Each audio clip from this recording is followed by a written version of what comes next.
Radio মিলনের আজকের নিবেদন অজিতেশ নাগের গোয়েন্দা ইন্দ্রমোহন সিরিজের কাহিনী গোয়েন্দা ইন্দ্রমোহন ও মৃগেন্দ্র ভিলার রহস্য। লেখক শ্রী অজিতেশ নাগকে জানাই আন্তরিক কৃতজ্ঞতা আমাদের এই প্রচেষ্টায় পাশে থাকার জন্য। গল্পটি ভালো লেগে থাকলে অবশ্যই লাইক এবং শেয়ার করবেন এবং আরও নতুন নতুন গল্প শোনার জন্য সাবস্ক্রাইব করতে ভুলবেন না আমাদের official YouTube channel radio Milan audio story. শুরু হচ্ছে অজিতেশ নাগের কাহিনী গোয়েন্দা ইন্দ্রমোহন ও মৃগেন্দ্র ভিলা রহস্য।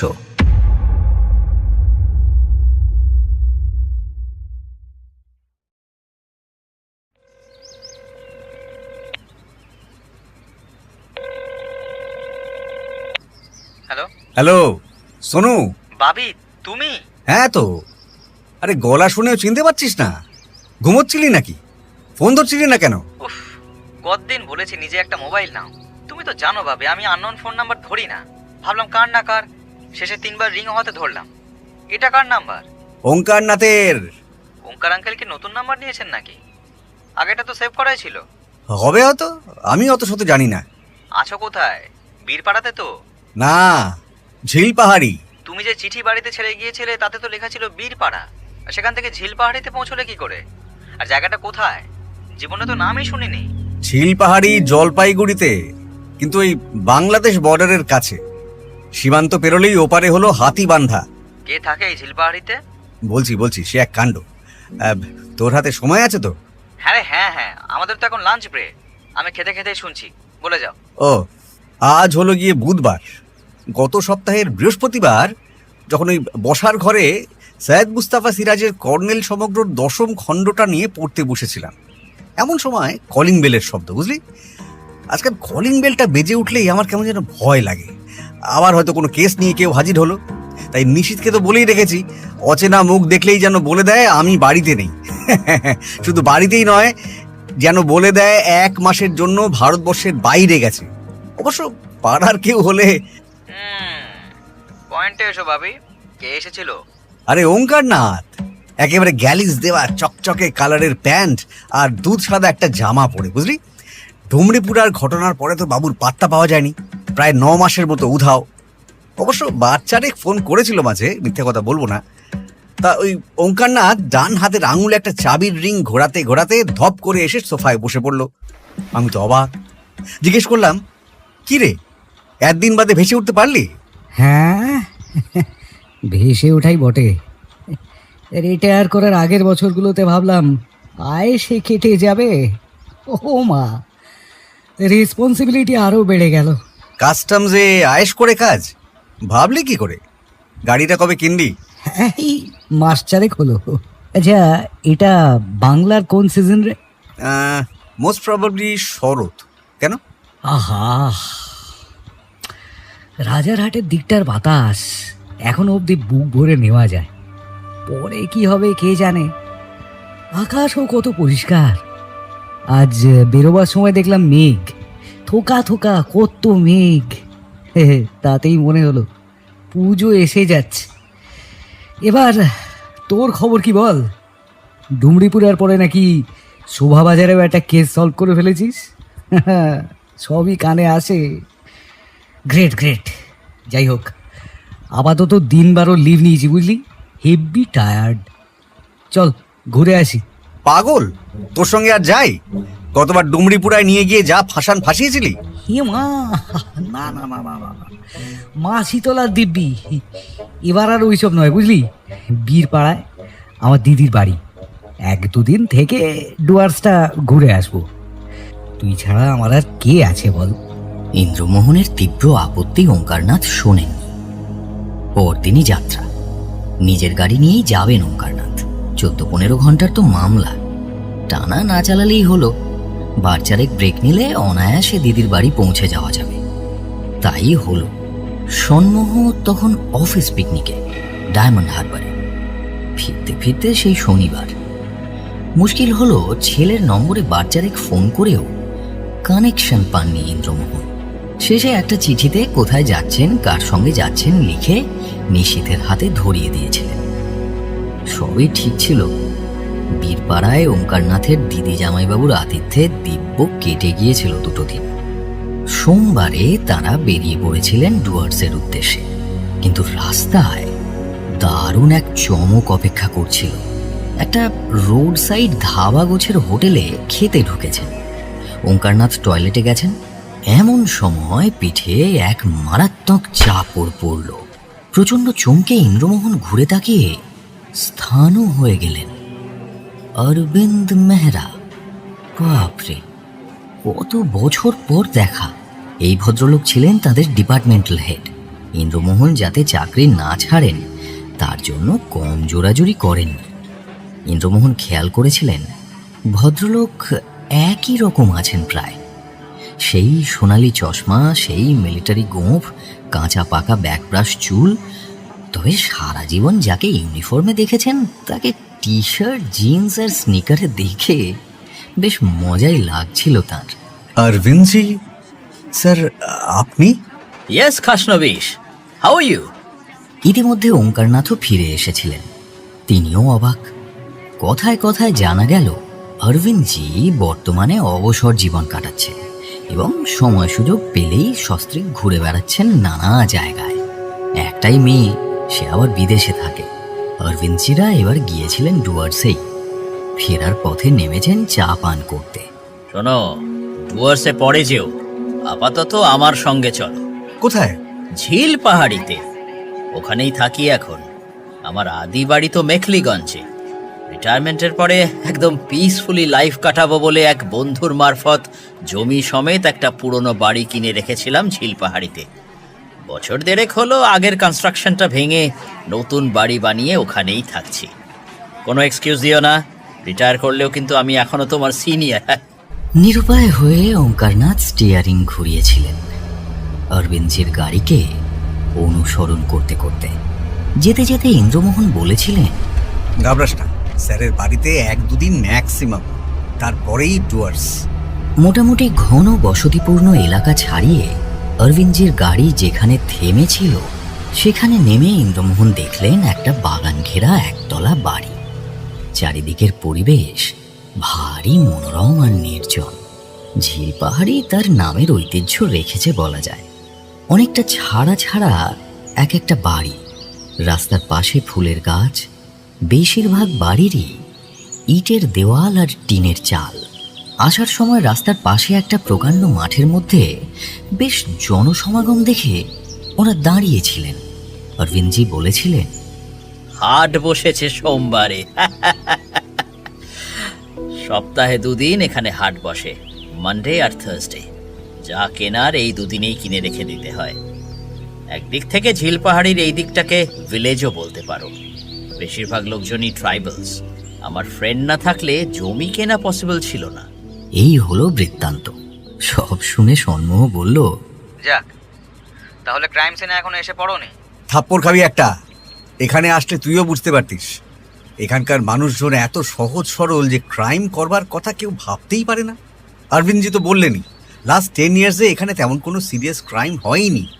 ওনার সেই বন্ধু যিনি জমি বাড়ি কিনতে সাহায্য করেছেন, তিনি এখানকার থানার ওসি। বসে বসে নাকি মাছি তাড়ায়। যাক, তোর সাথে কথা হয়ে গেল, এখন নিশ্চিন্ত রাখছি এখন। দুপুরে ঘুমানোর অভ্যেস নেই ইন্দ্রমোহনের। একটা ম্যাগাজিন নিয়ে চেয়ারে বসে পড়ছিলেন। এমন সময় অরবিন্দজি ঘরে ঢুকে বললেন, রিটায়ার করার পরেও যে তুমি ডে ড্রিমের ব্যাড হ্যাবিটটা গ্রহণ করতে পারোনি দেখে ভারী খুশি হলাম। চলো এলাকাটা ঘুরে দেখাই তোমাকে। ওঙ্কার তো দেখলাম ঘুমোচ্ছে, তোলো ওকে। তাই হলো। প্রায় মিনিট 40 ধরে নানান জায়গায় ঘুরিয়ে অরবিন্দজি বাড়ি ফেরার পথ ধরেছেন। এমন সময় একটা বাড়ি নজরে এলো ইন্দ্রমোহনের। দোতলা বাড়ি, দেখেই বোঝা যাচ্ছে বেশ অনেক বছর আগেকার। সামনেই এক চিলতে বাগান, যদিও সেটা আগাছায় ভরা। ইন্দ্রমোহন অবাক হলেন, যে বাড়িতে মানুষ বসবাস করে তার এমন পোড়ো দশা কেন? অরবিন্দজি বললেন, পালবাবুদের বাড়ি। আগে অবস্থা ভালো ছিল। ডুয়ার্সের কাছে এদের একটা চা বাগানও আছে, কিন্তু চা বাগানের তো আর আগের মতো রমরমা অবস্থা নেই, তাই অবস্থা পড়ে এসেছে। তবুও এতটাও নয় যে মেরামত করতে পারেন না। ইন্দ্রমোহন খেয়াল করলেন ভাঙা সদর দরজার পাশে একটা নেমপ্লেট বসানো আছে। কাছে গিয়ে প্রায় মুছে যাওয়া অক্ষরগুলো পড়তে পারলেন, মৃগেন্দ্র ভিলা। আপনি এই বাড়িতে আসেন টাসেন? মাঝে সাঝে, ওই মাসে 1-8 দিন খুব দরকার হলে। রাস্তাঘাটে দেখা সাক্ষাৎ হয়, ওরা খুব একটা আলাপি নন। ভেতরে লোক আছে, কিন্তু সব দরজা জানলাই তো দেখছি বন্ধ। বেশ ইন্টারেস্টিং। অ্যাট প্রেজেন্ট নেই, শুনেছি পালবাবুরা ঘুরতে গেছেন, কোথায় জানি না। একটা গন্ধ পাচ্ছি sir, sort of a bad smell. ওহো, তুমি তো এখন আবার ডিটেকটিভ খাসনবিশ, সেই কারণে স্মেলিং পাওয়ারটা বেড়ে গিয়েছে। তুমি কি ভেবেছিলে ডিপার্টমেন্ট ছেড়েছো বলে আমরা তোমাকে ভুলে গিয়েছি? সব খবরই পাই। না না স্যার, তেমন কিছু না, সবটাই কোইন্সিডেন্টাল। গন্ধটা তুই পাচ্ছিস ওঙ্কার? পাচ্ছি, but very light. I suspect কোনো চুহা বিল্লি মোড়ে টোড়ে আছে বাগানের ভিতরে, অনেকদিন সাফ সুতরো হয় না। পরের দিন প্রাতরাশ সেরে ইন্দ্রমোহন যখন ওঙ্কারনাথকে সঙ্গে নিয়ে ঝিল পাহাড়ির চা বাগানের দিকে ঘুরতে বেরোচ্ছেন, তখনও জানেন না কি ঘটতে চলেছে। অরবিন্দজি আজ সঙ্গে যাননি, তার বাড়িতে কলের মিস্ত্রি এসেছে, তিনি তদারক করছেন। মিসেস মেহরা রান্নাঘরে ব্যস্ত। রাস্তায় বেরিয়ে ইন্দ্রমোহনরা ঠিক করে ফেললেন আজকের দিনটা এখানে থেকে কাল সকালেই ডুয়ার্সের উদ্দেশ্যে বেরিয়ে পড়বেন। দুপুর নাগাদ ইন্দ্রমোহনরা ফিরে এসে দেখলেন বাড়িতে অরবিন্দজি নেই। ওদের দেখে মিসেস মেহরা উদ্বিগ্ন মুখে জানালেন অরবিন্দজি নাকি পাল বাবুদের বাড়ি গেছেন। ওনার ফ্রেন্ড মিস্টার লাহিড়ী থানা থেকে এসেছিলেন, তার সঙ্গে চলে গেছেন। ইন্দ্রমোহন আন্দাজে বুঝলেন মিস্টার লাহিড়ী হলেন অরবিন্দজির সেই পুলিশ বন্ধু, যিনি ওনাকে এখানে জমি বাড়ি কিনতে সাহায্য করেছিলেন। অরবিন্দজির কথা মতো মাছি তাড়ানো অফিসার ইনচার্জ। কিন্তু ব্যস্ত সমস্ত হয়ে বেরিয়ে গেলেন কেন? আয় তো গুপি, দেখি। রাস্তা চিনতে পারবি? ও সরি সরি সরি, তোর তো আবার ফটোগ্রাফিক ব্যাপার স্যাপার। ইন্দ্রমোহন আর ওঙ্কারনাথ যখন মৃগেন্দ্র ভিলার সামনে এসে উপস্থিত হলেন, তখন সেই বাড়ি ঘিরে বেশ ভিড় জমেছে, আর সবাই নাকের রুমাল চেপে দাঁড়িয়ে আছে। পচা গন্ধ, কতগুলো ইঁদুর বিড়াল মরেছে রে। ইস, বাতাসের সঙ্গে ভেসে একটা দুঃসহ ভ্যাপসা পচা গন্ধ এসে যেন নাকে ধাক্কা মারছে। তবে ইন্দ্রমোহন পাত্তা না দিয়ে অরবিন্দজিকে খুঁজে বের করলেন। কি হয়েছে স্যার? জানা গেল কাল সন্ধে থেকেই নাকি একটা মরা পচা গন্ধ পাচ্ছিল পথ চলতি লোকজন। আজ সকালে আশেপাশের বাড়ির বাসিন্দারাও পেতে শুরু করে। সবাই ভেবেছিল কোথাও কোনো বড়সড় জানোয়ার মরে পড়ে আছে, কিন্তু দুপুর নাগাদ গন্ধের চোটে অস্থির হয়ে পাড়ার লোকজন উৎস অনুসন্ধান করতে করতে এসে দেখে এই মৃগেন্দ্র ভিলার ভেতর থেকেই গন্ধটা আসছে। কেউ কেউ ভাঙা দরজা পেরিয়ে বাগানের আগাছার মধ্যে অনুসন্ধান চালায়। শেষে আবিষ্কৃত হয় গন্ধটা আসছে মৃগেন্দ্র ভিলার একতলার কোনো একটা ঘর থেকে। এক অজানা আশঙ্কায় তারা সোজা থানায় গিয়ে খবর দেয়। খবর পেয়ে মিস্টার লাহিড়ী দুজন কনস্টেবলকে নিয়ে প্রথমে যান অরবিন্দ মেহরার কাছে। সেখান থেকে তাকে নিয়ে এই অকুস্থলে। রুমাল নাকে চেপে ধরে অরবিন্দজি তার বন্ধুর সঙ্গে পরিচয় করিয়ে দিলেন। ভদ্রলোকের নাম বিনোদ লাহিড়ী, ঝিল পাহাড়ি থানার ওসি। গেট দিয়ে ঢুকে সামান্য নুড়ি বিছানো পথ পেরিয়ে ইন্দ্রমোহন দেখলেন কাল পুরো বাড়িটাকে বন্ধ মনে হলেও একতলার দরজাটা সামান্য খোলা রয়েছে, আর সম্ভবত ঝুপসি গাছগাছালিগুলোর জন্যই চোখে পড়েনি ব্যাপারটা। দরজার পাশে একটা জানালাও সম্পূর্ণ খোলা। এই পথেই গন্ধটা বাইরে ছড়িয়েছে। ইন্দ্রমোহন আরও জানলেন মিস্টার লাহিড়ী ইতিমধ্যেই পড়োশিদের কাছ থেকে পালবাবুর মোবাইল নাম্বার জোগাড় করে তাকে পুরো ঘটনা জানিয়ে যত তাড়াতাড়ি সম্ভব ঝিল পাহাড়িতে ফিরে আসতে নির্দেশ দিয়েছেন। একজন কনস্টেবল হাতের লাঠি দিয়ে দরজায় ঠেলা দিতেই সেটা সম্পূর্ণ খুলে গেল, আর উৎকট গন্ধটা যেন হাত পা ছুঁড়ে দৌড়ে বাইরে বেরিয়ে এলো। বেশ কয়েকজন তৎক্ষণাৎ সরে পড়ল। বিনোদ লাহিড়ী ঘরে প্রবেশ করলেন। পেছন পেছন অরবিন্দজি, ওঙ্কারনাথ আর ইন্দ্রমোহন। ইন্দ্রমোহনকেও এবার নাকের রুমাল চাপা দিতে হলো। ঘরে ঢুকে প্রথমেই ঘরের ভেতরটা এক ঝলক দেখে নিলেন ইন্দ্রমোহন।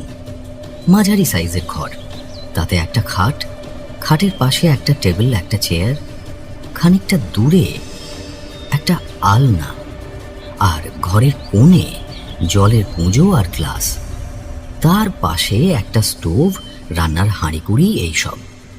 পাশে কাঁচা শাকসবজির টুকরো ছড়ানো। দরজার পাশে একজোড়া হাওয়াই চপ্পল। আর একদিকে একটা পার্শ্ববর্তী কক্ষ দেখা যাচ্ছে, খুব সম্ভবত সেটা টয়লেট।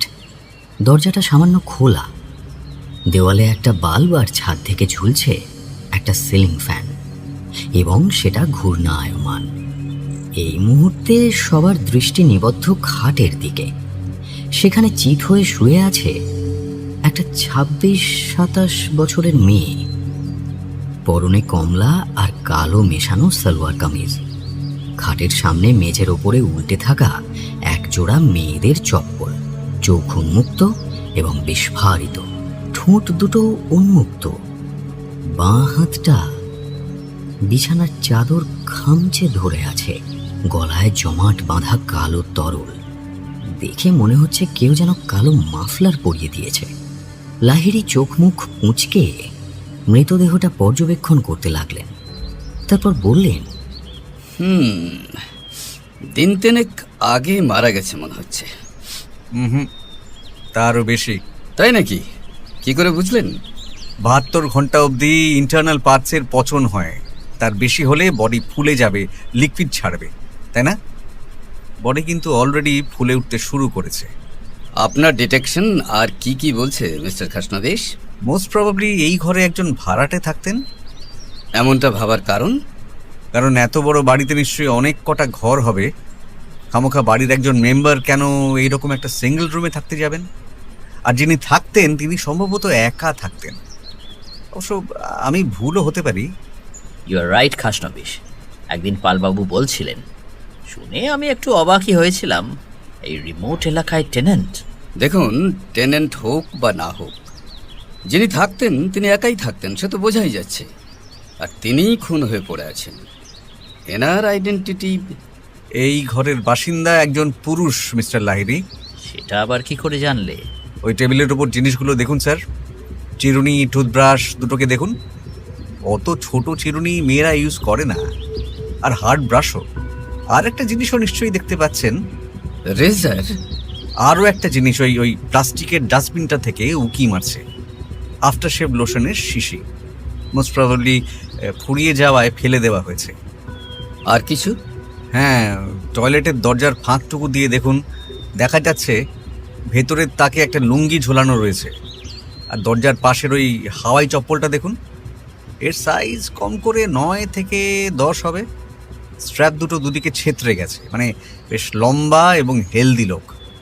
ওয়ান্ডারফুল। আমার এতে কিছুই ক্রেডিট নেই, সবই তো চোখের সামনে সাজানো রয়েছে। আই থিঙ্ক লাহিড়ী বাবু একটু ভালো করে দেখলেই এগুলো বলে দিতে পারতেন।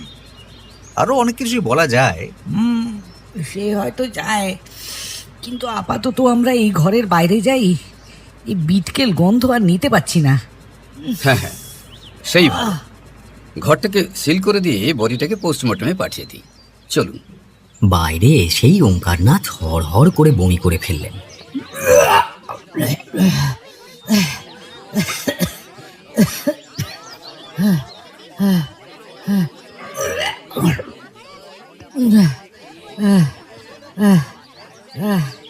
বিনোদ, আমরা বরং আমাদের বাড়িতেই খানিকক্ষণ বসি, একটু চা জল খাই।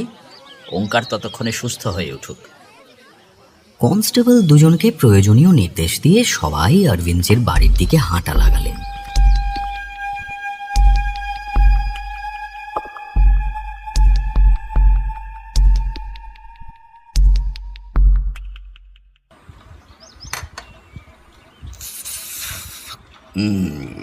তো কাস্টমসে আপনি কি করছিলেন? আপনার তো ডিটেকটিভ ডিপার্টমেন্টে যাওয়ার কথা। সে তো ইন্দ্র বলেই দিল তখন। পয়েন্টগুলো কিন্তু আপনিও ধরতে পারতেন, তবে ওর চোখে একটু আগে পড়েছে, এই যা। আরো কিছু আছে নাকি স্টকে? ভারী মজা পেয়েছো বিনোদ, তাই না? কাজটা তোমাদের। খাসনবিশ কেন মাথা ঘামাবে শুধু শুধু? সেটাই, এবার আপনাদের কাজ। I have full confidence on Bengal police. আর কাল তো আমরা ডুয়ার্স চলে যাচ্ছি। সে তো কাল। আপাতত আরও কিছু ডিটেকশন থাকলে বলেই দাও না হে। ভিকটিমের চোখ দুটো দেখেছিলেন? মনে হচ্ছে খুনটা আচমকা হয়েছে, আর ভিকটিমের কাছে সেটা ছিল কমপ্লিটলি আনএক্সপেক্টেড। মানে হত্যাকারীকে ভিকটিম চিনত। এক্স্যাক্টলি, এবং তার কাছ থেকে এমন আক্রমণ আসতে পারে 2 সেকেন্ড আগেও সে ভাবেনি। বডির বাঁ হাতটা বিছানার চাদর খামচে ধরা ছিল, আর মুখটা খোলা, মানে মানে আচমকা গলার নলি ফাঁক হয়ে যাওয়ায় প্রচণ্ড শ্বাসকষ্ট হয়েছিল। বাঁচার চেষ্টায় মুখ দিয়ে নিঃশ্বাস নিতে চেষ্টা করছিল, কিন্তু কিন্তু পারেনি। ভিকটিমকে বিছানায় খুন করা হয়নি, খুন করে টেনে হিঁচড়ে বিছানায় নিয়ে গিয়ে ফেলা হয়েছে। কারণ মেয়েটার চপ্পল দুটো দেখেছিলেন? একটার থেকে আরেকটা দূরত্ব দেখেছেন? মানে টেনে নিয়ে যাওয়ার সময়ই এক এক করে চপ্পল দুটো পা থেকে খুলে যায়। আর যদি আমার অনুমান সত্যি হয়, তাহলে মার্ডারার মোস্ট প্রবাবলি প্রফেশনাল নয়। সে খুনটা করে planned or unplanned I am not sure, তারপরেই ভয় পেয়ে ঘর ছেড়ে পালায়। এটা কি করে বোঝা গেল? প্রফেশনাল হলে এটাকে সুইসাইড হিসেবে শো করতে পারত। জানলার 3টে শিক ভাঙা, খেয়াল করেছিলেন? মার্ডারার চাইলে দরজাটা ভেতর থেকে বন্ধ করে মার্ডার ওয়েপনটা ভিকটিমের হাতে ধরিয়ে দিয়ে জানলা পথে বেরিয়ে যেত। কিন্তু আপনিই বলেছিলেন যে মার্ডারার লম্বা চওড়া মানুষ, সেক্ষেত্রে ওই পথে পালাতে পারতো কি? ঠিকই বলেছেন, সবটাই আমার অনুমান, আর কিছু নয়। মার্ডারার ভয় পেয়েছিল এই কারণে বললাম যে সিলিং ফ্যানটা কিন্তু চলছিল। হয়তো খুনের সময় থেকেই, মানে খুন করেই দরজা ভেজিয়ে পালিয়েছে। কোল্ড ব্লাডেড মার্ডারার হলে এই ভুলটা করতো না। আপনার কথাগুলোকে সলিড পয়েন্ট হিসেবে মেনে নিলে বলতে হয় মার্ডার ওয়েপনে মার্ডারারের ফিঙ্গারপ্রিন্ট আছে, কিন্তু অস্ত্রটা গেল কোথায়? সেটাই প্রশ্ন মিস্টার লাহিড়ী। খুব সম্ভবত মার্ডারার ওটা নিয়ে পালিয়েছে। ওটা পেলে না হয়। আরও একটা পয়েন্ট বেশ ভাবার মতো, এটা অরবিন্দজি বলেছিলেন, এই রিমোট এলাকায় ভাড়া নিতে আসবে কে? সত্যিই তো তাই। ঝিলপাহাড়ি এমন তো কোনো বড় শহর বা টাউন নয়, কোনো টুরিস্ট স্পটও নয়। আই থিঙ্ক এই জায়গায় কোনো সরকারি বা বেসরকারি চাকরি করার অফিসও নেই, ওই থানা আর হাসপাতাল ছাড়া। সেটা আমার মাথাতেও এসেছিল। আর আসল ব্যাপারটা হলো মার্ডারার কে এবং ভিকটিম কে, কি তার পরিচয়? কারণ আমার হিসেব মতো পালবাবুরা কোনো পুরুষকে ভাড়া দিয়েছিলেন। তাহলে এই মেয়েটি কি তার প্রেমিকা? এসবের উত্তর জানা যাবে ল্যান্ডলর্ড ফিরলে। উনি সপরিবারে ভুটান বেড়াতে গেছেন। আশা করি কাল সকালের মধ্যে এসে যাবেন। আচ্ছা অরবিন্দজি, ওই বাড়িতে কে কে থাকেন? সব মিলিয়ে 3 জন। শুভেন্দু পাল, সঙ্গে তার স্ত্রী কেয়া, আর ওর ভাই অর্ধেন্দু, ব্যাস। However, best of luck mister Lahiri. Best of luck from my heart Binod. But Khasnabish, তুমি আবার এটা ভাবছো না তো যে কাল মর্নিং হলেই ফিউজিটিভ হয়ে যাবে? আমি জাস্ট এই প্রপোজালটাই দিতে যাচ্ছিলাম, কিন্তু ভয়ে পারছিলাম না। দিলেই ইন্দ্র আমাকে ঝাড়তে শুরু করবে। না না, আমাদের কালই ডুয়ার্সে যেতে হবে, তারপর কলকাতা। একটা আর্জেন্ট কাজ মনে পড়ে গেছে। অ্যাজ আ সিনিয়র আমি তোমাকে অর্ডার করতেই পারি, তাই তো? হয়তো আমরা দুজনেই এখন আর পোস্টে নেই, কিন্তু তোমার চাইতে তো আমি বড়। অ্যাটলিস্ট এই রেসপেক্টটা তো আমি দাবি করতেই পারি, হ্যাঁ? পারি না? ইন্দ্রমোহন মুখ কালো করে বসে রইলেন। অরবিন্দজি লাহিড়ীকে বাইরে ছাড়তে গিয়ে ফিরে এলেন 10 মিনিট বাদে। মাথা নিচু করে বসেছিলেন ইন্দ্রমোহন। আশনবিশ, আই ওয়াজ জোকিং। বাট তোমাকে রিকোয়েস্টটা করলাম কেন জানো? বিনোদের এটা সার্ভিস লাইফের লাস্ট ইয়ার। এমনিতেই এতদিন বসে থেকে থেকে আর ছোটোখাটো চুরি চামারি সামলে ওর বছরগুলো কেটে গিয়েছিল। এর আগে যে 3 জায়গায় পোস্টেড ছিল, বলা যায় একদম প্রথম দিকের লাইফ ছাড়া খুন জখম এইসব ওকে সামলাতেই হয়নি। ভাগ্য ভালো ছিল। বাট এই কেসটা সলভ না করতে পারলে লাস্ট ইয়ারে এসে কেরিয়ারে একটা দাগ থেকে যাবে। আমি বাইরে দাঁড়িয়ে বিনোদের সঙ্গে এটা নিয়েই কথা বলছিলাম। You may not be running behind the culprit, but পাশে থেকে অ্যাডভাইস তো করতেই পারো। ইন্দ্রমোহন শূন্য দৃষ্টিতে তাকিয়ে রইলেন জানালার বাইরে।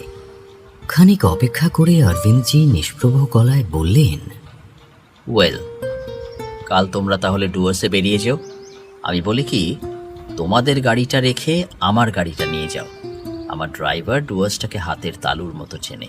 দেফোর পালবাবুরা আগে ফিরে আসুক। অরবিন্দজির মুখ নিমেষে উজ্জ্বল হয়ে গেল। বাহ, আপনার তো রহস্য রোমাঞ্চের দারুণ কালেকশন। একটু দেখছি কেমন। মৃগেন্দ্র ভিলার দোতলার বসার ঘরে পা রাখতেই ইন্দ্রমোহনের দৃষ্টি গিয়েছিল উত্তরের দেওয়ালে লাগানো কাঁচে ঢাকা আলমারিটার দিকে। ওপর থেকে নিচের তাক অবধি থরে থরে বই। খানিক তাকিয়েই তিনি চমকে উঠলেন। প্রায় ৯৯% বই। ওই ২-৪টে ভ্রমণ বিষয়ক বই আর ২টো অভিধান বাদ দিলে নানান ইংরেজি আর বাংলা গোয়েন্দা উপন্যাসে ঠাসা। ঝিল পাহাড়ির মতো জায়গায় এমন নিবিষ্ট পাঠক থাকতে পারে, সেটা ভেবেই খানিক অবাক হয়েছিলেন ইন্দ্রমোহন। যাকে প্রশ্নটা করেছিলেন তিনি কোনো জবাব দিলেন না। অবশ্য দেওয়ার মতো মানসিক অবস্থাও তার নেই। সপরিবারে মনের আনন্দে ছুটি কাটানোর মাঝপথে যদি থানা থেকে ফোন আসে যে ওনার বাড়ির একতলায় একটি অজ্ঞাত পরিচয় মহিলা খুন হয়েছে এবং বর্তমানে ২জন জাঁদরেল অফিসারের সামনে তাকে বসে থাকতে হচ্ছে, তাহলে মনের অবস্থা ঝুলে পড়াই স্বাভাবিক। আজ বিনোদ লাহিড়ী একজন সাব ইন্সপেক্টর আর ২জন কনস্টেবলকে সঙ্গে করে নিয়ে এসেছেন। অবশ্য সঙ্গে অরবিন্দজি, ওঙ্কারনাথ আর ইন্দ্রমোহনও আছেন। ভদ্রলোক একটা বেতের চেয়ারে বসে আছেন। পাশে একজন ভদ্রমহিলা আর একজন পুরুষ। আন্দাজ করাই যায় এই ২জন ভদ্রলোকের স্ত্রী এবং ভাই। লাহিড়ী পুলিশি গাম্ভীর্যে ততক্ষণে প্রশ্নবাণ ছুঁড়তে শুরু করে দিয়েছেন। আপনার নাম? শুভেন্দু পাল। এনারা? আমার স্ত্রী আর ভাই। নাম? কেয়া পাল, অর্ধেন্দু পাল। বয়স কত আপনার? 46। নেহাতি নিয়ম রক্ষার জন্য প্রশ্নপর্ব চলছে। ইন্দ্রমোহন আলমারির কাছে গিয়ে ভালো করে দেখলেন। দেখে চমৎকৃত হলেন। শুধু দেশি নয়, বিদেশি গোয়েন্দারাও সেখানে হাজির সসম্মানে। The big ship, killing floor, last bus to Woodstock, cave and shadows, এইরকম সব বই। নিচের তাকগুলো বাঙালিদের জয় জয়কার ঘোষণা করছে। লেখকদের নামগুলো তাকে আরও চমৎকৃত করল। শুভেন্দুবাবু, লোকে যেখানে শরদিন্দু বন্দ্যোপাধ্যায়, সত্যজিৎ রায়, সুচিত্রা ভট্টাচার্য বা হেমেন্দ্র কুমার রায়ের লেখা পড়তে চায়, সেখানে অদৃশ বর্ধন, দীনেন্দ্র কুমার রায়, ধীরেন্দ্রলাল ধর, শ্রী পারাবত, এই নামগুলো সত্যিই আনকমন। আপনি সবগুলো পড়েছেন? একেবারে সব না হলেও ৪-৫টা বাকি আছে। ওয়ান্ডারফুল। তা প্রিয় গোয়েন্দা কে? ওভাবে তো একজনের নাম নেওয়া ভারী মুশকিল। তবে যদি একজনের নাম নিতেই হয় তবে মিস মার্পল। বাহ, তাই বইগুলো কোত্থেকে জোগাড় করলেন? ভাই শহরে যায়, কলকাতাতেও বারচারে গিয়েছিল। যখন যাই আমি ওকে লিখে দিই। এই কালেকশন আজকের নয়, বছর 13-14। তবে আপনার আর আপনার ভাইয়ের এজ ডিফারেন্সটা কিন্তু বেশ নোটিসেবল। হ্যাঁ, 12 বছরের। আচ্ছা শুভেন্দুবাবু, এই মৃগেন্দ্র ভিলার মৃগেন্দ্র কে ছিলেন? আপনার কোনো পূর্বপুরুষ? হ্যাঁ, আমার ঠাকুরদার বাবা ছিলেন মৃগেন্দ্র নারায়ণ পাল। তিনি এই বাড়িটা বানান। তবে শুরুতে এটা একতলা ছিল। আমার ঠাকুরদা দোতলাটা তোলেন, তখন থেকেই আর কি। এইবার আপনার ভাড়াটের বিষয়ে কিছু কথা আছে। আপনি ভাড়া নেওয়ার সিদ্ধান্তটা কবে নিলেন? না, ভাড়া দেওয়ার একদমই ইচ্ছে ছিল না। আমরা দোতলায় শিফট হয়ে যাওয়ার পরে একতলার ঘরগুলো কাজের লোকেদের জন্য বরাদ্দ হয়। তারপর দিনে দিনে আমাদের অবস্থা পড়তে শুরু করে। ঠাকুর চাকরেরা ধীরে ধীরে বিদায় নিল। তারপর ঘরগুলো বন্ধই পড়ে থাকতো। শুধু ওই ঘরটায় আমরা কিছু বাতিল জিনিসপত্র রেখে দিতাম। বাকি ঘরগুলো এখনো তালাবন্ধ। যদি কোনো গেস্ট আসে, আর একটা ইচ্ছে ছিল, ভাইয়ের তো একদিন বিয়ে হবে, তখন না হয়। তো একদিন দুপুর নাগাদ একটা মেয়ে এলো। মেয়ে? কম বয়সের? হ্যাঁ, এই 26-27 বছর বয়স হবে। 5 ফুটের বেশি হাইট নয়। বলল ভাড়া থাকতে চায়। বলল সে নাকি পিএইচডি করছে উত্তরবঙ্গের আদিবাসীদের নিয়ে। সেই ব্যাপারেই এসেছে। কিন্তু ঝিলপাহাড়ি তো কোনো হোটেল নেই। গ্রামের কাউকে জিজ্ঞাসা করায় কে নাকি আমার বাড়ির কথা বলেছে, কিন্তু মশাই মিথ্যে বলবো না, আমার যেন কেমন কেমন লাগলো। একা একটা মেয়ে থাকবে নিচতলায়, রিস্ক হয়ে যাবে না? আমি না বলে দিলাম। 4.5 মাস বাদে একটা ছেলে এলো, বছর এই আন্দাজ 27-28 হবে। সেও বলল ঘর খালি হবে নাকি। বললাম কেন? তো সে বলল সে একজন রাইটার, এখানকার মানুষের জীবনযাত্রার উপর নোভেল লিখছে, ওই কি যে বলে রিসার্চ নোভেল। তো মশাই, পুরুষ মানুষকে দিতে তো আপত্তি থাকার কথা নয়, তার উপরে রাইটার, একটা উইকনেস কাজ করলো। ভাইয়া স্ত্রী তো একরকম মানাই করেছিল, আমি একটা বুদ্ধি করলাম, 1 লাফে 3,000 টাকা ভাড়া চাইলাম। ভাবলাম পিছিয়ে যাবে, কিন্তু সে রাজি হয়ে গেল। বলতে নেই, টাকার টানাটানি তো আছেই, দিয়ে দিলাম। বিশ্বাস করুন, কোনো সমস্যা ছিল না। আপনার ভাড়াটের নাম? শ্রীকান্ত মিশ্র। চেহারার একটু বর্ণনা দিন তো। হাইট আমারই মতন হবে, মানে 5'9" কাছাকাছি। গোঁফদাড়ি নেই, মাথার চুল ব্যাকব্রাশ, রং মাঝারি, দেখতে শুনতে খাসা, একেবারে সিনেমার হিরোদের মতন। কোনো পরিচয় প্রমাণপত্র নিয়েছিলেন? হ্যাঁ হ্যাঁ, আধার কার্ডের জেরক্স। মিসেস পাল এতক্ষণ চুপচাপ বসেছিলেন, উঠে গিয়ে ফটোকপিটা নিয়ে এলেন। কাগজটা নিয়ে ভালো করে খুঁটিয়ে দেখে ইন্দ্রমোহনের দিকে বাড়িয়ে ধরলেন লাহিড়ী। ইন্দ্রমোহন দেখলেন নাম শ্রীকান্ত মিশ্র, ঠিকানা মালবাজারের দিকে। তো ছবিটা ভারী অস্পষ্ট, হয়তো নিম্নমানের কোনো জেরক্সের দোকান থেকে কপি করিয়েছে। ছবিটাই তো ঝাপসা। আরে কি অশ্বডিম্ব খুঁজবো আমরা? আপনি নিশ্চয়ই অরিজিনালের সঙ্গে জেরক্সটা মিলিয়ে নিয়েছিলেন? না তো। মানে অরিজিনালের সঙ্গে মিলিয়ে দেখে নেবেন না? এই জেরক্সটা আপনার চাই লাহিড়ী বাবু? নাহলে আমি রাখতাম। মন্ডল, এর একটা ছবি তুলে রেখে দাও তো। শুভেন্দু বাবু, এই শ্রীকান্ত মিশ্রের সঙ্গে লাগেজ কি ছিল? লাগেজ একটা পিঠে ফেলা ব্যাগই তো দেখেছিলাম, আর কিছু না।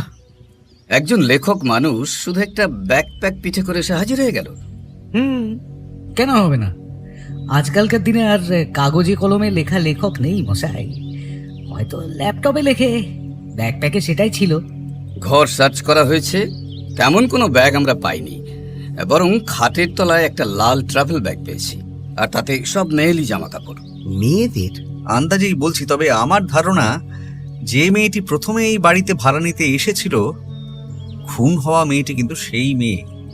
ভিকটিমের ছবি তোলা হয়েছে লাহিড়ী বাবু? হ্যাঁ, আমি প্রিন্ট করে আনতে বলে দিয়েছি। ছেলেটার সঙ্গে সঙ্গে মেয়েটা কে, কোত্থেকে এলো, এটাও তো খুঁজতে হবে। এটাই সবচেয়ে বড় প্রশ্ন, মেয়েটি কোথা থেকে এলো? নিশ্চয়ই ছেলেটার প্রেমিকা। আমি কিন্তু ছবিটা দেখতে পাচ্ছি। প্রথমে মেয়েটা এলো, শুভেন্দুবাবু ভাড়া দিলেন না, তারপর ছেলেটা এলো, সে এসে ভাড়া নিয়ে পরে সুবিধা মতো মেয়েটাকে ডেকে নিল, তারপরে একই ঘরে। ছি ছি ছি ছি ছি ছি, এই আজকালকার ছেলে মেয়েদের। ওরা তাহলে দুজনে একই ঘরে থাকতো, অথচ আমি ঘুণাক্ষরও। এই সময় অর্ধেন্দু পাল ফিরে এলেন। একটু আগে ছেলেটি স্নান করতে যাচ্ছি বলে গেলেও তার মাথার চুল কিন্তু ভেজা নয়, পোশাকও অপরিবর্তিত। ইন্দ্রমোহন সেটা খেয়াল করলেন। তার মানে দরজার বাইরে আড়ি পেতে এতক্ষণ শুনছিলেন নাকি ভদ্রলোক? নাকি সত্যিই ওর মাথার দোষ আছে? অর্ধেন্দু ঘরে ঢুকেই চেঁচিয়ে উঠলেন, নেক্সট টু ইম্পসিবল দাদা। আমি প্রায় লাস্ট মাস 2 সময় পেলেই সন্ধ্যের দিকে শ্রীকান্তের ঘরে যেতাম, আড্ডা দিতাম। মেয়ে ফে থাকলে আমি দেখতে পেতাম না। আচ্ছা অর্ধেন্দু বাবু, আপনি শ্রীকান্তকে লিখতে দেখেছিলেন? লিখতে? কি লিখতে? মানে ল্যাপটপে কিছু লিখতে বা কোনো কাগজে? না মশাই, শ্রীকান্তের ঘরে কোনো ল্যাপটপ দেখিনি, তবে লিখতে দেখেছি, ডায়েরিতে। ডায়েরিতে? হ্যাঁ, তবে আমি ঘরে ঢুকলেই সে ডায়েরি বন্ধ করে আড্ডা দিতে বসে যেত। আমি তখনই দাদাকে না করেছিলাম, এসব ভাড়া ফাড়া দিও না, এখন বোঝো ঠেলা। আমি যাই, স্নানটা সেরে আসি। অর্ধেন্দু ফের হাওয়া হয়ে গেলেন। শ্রীকান্ত মিশ্রার কোনো ফোন নাম্বার আছে? শুভেন্দু পাল নিজের মোবাইল ফোন দেখে নম্বরটা বলে গেলেন। মণ্ডল নিজের মোবাইলে সেই নম্বরটা তুলে নিলেন। তাহলে কোনো মেয়েকে নিয়ে শ্রীকান্তের এখানে থাকার থিওরিটা জলে গেল। আচ্ছা, এমন হতে পারে ইন্দ্র যে মেয়েটি পরে ফিরে এসেছিল ছেলে সেজে। তুই থাম। ছেলেটার হাইট 5 ফুট নয় আর মেয়েটার 5 ফুটের বেশি নয়। তুই বলতে চাস মেয়েটা ছেলে সেজে 9 ইঞ্চি হিল পরে এসেছিল? মেয়েটার ব্যাগে কি ছিল বিনোদ? ওই যা থাকে, সাজগোজের জিনিসপত্র, জামা কাপড় আর কি কি জামা কাপড়?